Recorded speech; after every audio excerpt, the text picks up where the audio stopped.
कार्तिक मास में सुनी जाने वाली धर्मराज की कहानी। एक गांव में एक बुढ़िया रहती थी। वह बहुत नियम धर्म से व्रत रखा करती थी। एक दिन भगवान के घर से यमदूत उसे लेने आ गए और उनके साथ चल पड़े। चलते चलते एक गहरी नदी आई तो यमदूत बोले कि माई, तुमने गोदान किया हुआ है या नहीं। बुढ़िया ने उनकी बात सुनकर मन में श्रद्धा से गाय का ध्यान किया और वह उनके समक्ष आ गई और बुढ़िया उस गाय की पूंछ पकड़कर नदी पार कर गई। वह यमदूतों के साथ फिर आगे बढ़ी तो काले कुत्ते आ गए। यमदूत फिर बोले, कुत्तों को खाना दिया था। बुढ़िया ने मन में कुत्तों का ध्यान किया तो वे रास्ते से चले गए। अब बुढ़िया फिर से आगे बढ़ने लगी तो रास्ते में कौवे ने उसके सिर में चोंच मारनी शुरू कर दी। तो यमदूत बोले कि ब्राह्मण की बेटी के सिर में तेल लगाया था। बुढ़िया ने ब्राह्मण की बेटी का ध्यान किया तो कौवे ने चोंच मारनी बंद कर दी।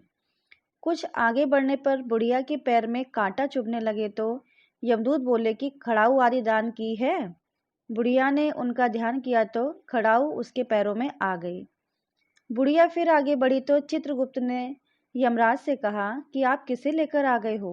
यमराज जी बोले कि बुढ़िया ने दान पुण्य तो बहुत किए हैं, लेकिन धर्मराज जी का कुछ भी नहीं किया। आगे द्वार इसके लिए बंद है। सारी बात सुनने के बाद बुढ़िया बोली कि आप मुझे सिर्फ 7 दिन के लिए धरती पर वापस भेज दो। मैं धर्मराज जी का व्रत और उद्यापन करके वापस आ जाऊंगी। बुढ़िया माई वापस धरती पर अपने गांव आ गई और गांव वालों ने उसे भूतनी समझकर अपने दरवाजे बंद कर दिए।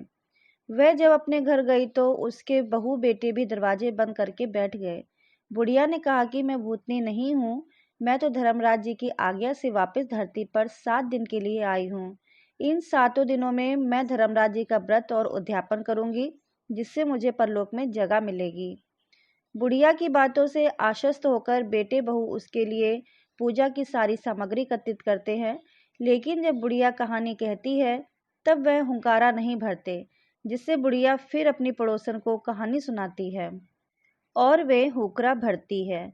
7 दिन की पूजा व्रत व उद्यापन के बाद धर्मराज जी बुढ़िया को लेने के लिए विमान भेजते हैं। स्वर्ग का विमान देख उसके बहू बेटों के साथ सारे गांव वाले भी स्वर्ग जाने के लिए तैयार हो गए।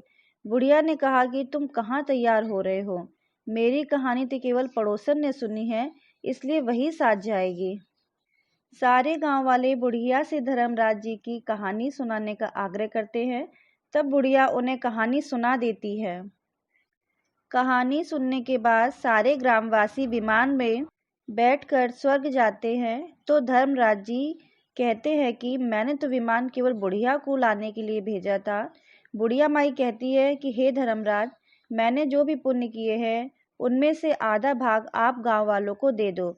इस तरह से धर्मराज ने ग्रामवासियों को भी स्वर्ग में जगह दे दी।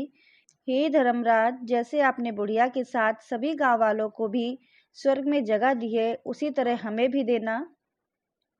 धर्मराज जी की कहानी कहने वाले, सुनने वाले, हुंकरा भरने वालों को भी स्वर्ग में जगह देना। बोलो धर्मराज की जय हो।